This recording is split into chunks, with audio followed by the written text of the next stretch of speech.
Shri Shivaji Vidya Mandir, Aun. So today we will start new chapter number 9, that is a control and coordination. Before starting our lesson, we will just see what is the control and coordination. Students, basically we know our body organs are well developed and systems of our body are also well developed, and every system has their own function. Have you ever think about that, how our body is working, or how our every activity has a particular limitations, or how we control our activities or other things? Reason behind this, there is a control and coordination. So what do you mean by control and coordination? That is a control and coordination of our nervous system. That means, and nervous system means our brain. That means brain gives a signals to our body by the chemical signal or electrical signal, and then our body started working. That means electrical signal and chemical signal means they passes chemical or electricity? No. Chemical signal means hormonal signal.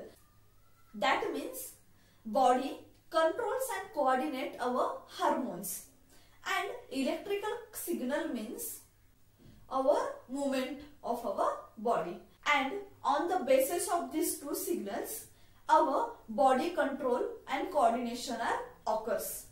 So we already know there are a unicellular and a multicellular organisms are present. So unicellular are the primitive organisms, so they are not well developed, but multicellular organisms are well developed and they have a well developed systems, organ systems, that is a respiratory system, circulatory system, nervous system, digestive system, reproductive system. These all systems are well developed and every system has a particular function. So in plant and animal also have a control and coordination, and in plant and animal also there is a chemical signal and a electrical signal. So there is a various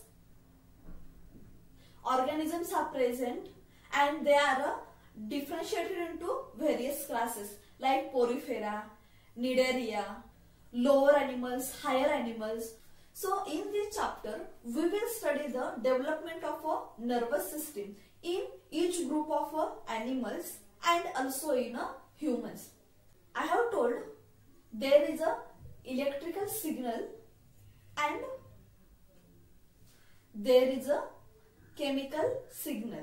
That means a nervous system and a endocrine system. So these both systems we will study very properly.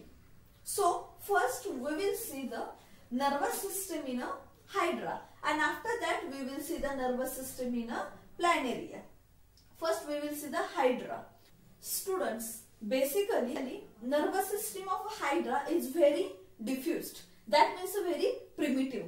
And in the nervous system of hydra there is a nerve cells and a sensory cells are present. That means sensory cells are which is present in the sensory organs, and nerve cells, that means neurons, which is present in the nervous system. That means because of these nerve cells or neurons we get a signal, or that particular organism get a signal. So here you can see this is the nerve net, and in this nerve net there is some fiber like structures are present called as a nerve cells, and these nerve cells are distributed all over the body of a hydra, and it is called as a tentacles. That is, the small fibers are present to the nerve cells get interconnected to each other to form a nerve net.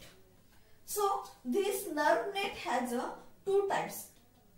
First layer is the epidermis and second layer is the gastrodermis.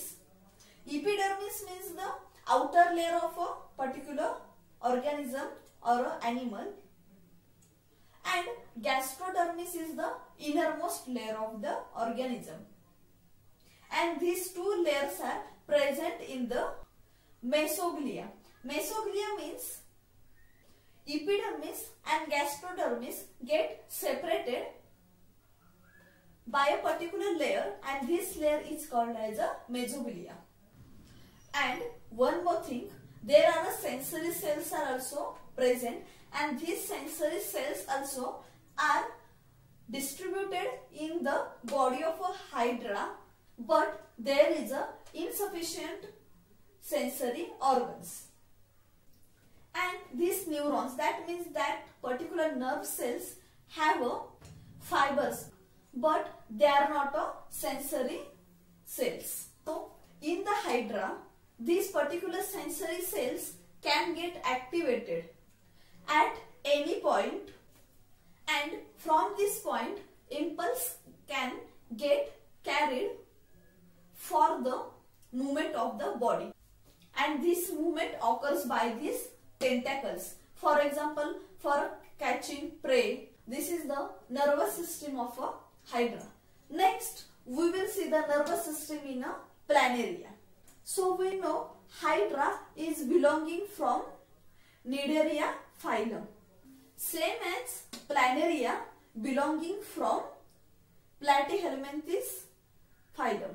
This planaria also called as a flatworm. Basically, this planaria has a very primitive nervous system, and this nervous system also has a peripheral nervous system. It is called as a PNS, and second is the central nervous system, that is a CNS. You can see here there is a U-like structure are present, and this U-like structure, which is the part of a CNS, that is a central nervous system, which is present on the ventral side of the planaria, and it is a cerebral or a cephalic ganglion, and this has a U-shaped structure. And here each ganglia arises 9 branches towards the outer side. That means these branches arises at the outer side, and below this ganglia there is a nerve cords are present. You can see these both are nerve cords. These are present below the each ganglia. It is present ventrally, so it is called as a ventral nerve cord. I repeat, these nerve cords are ventrally present, so it is called as a ventral nerve cords, that is a VNC. And these nerve cords are interconnected with each other by a ladder structure manner. You can see here, in the between of two nervous cords there is a ladder like structure are present, and this ladder like structure are the transverse nerve. And recently I have told that there is a PNS also present, that is a peripheral nervous system also present in the planaria.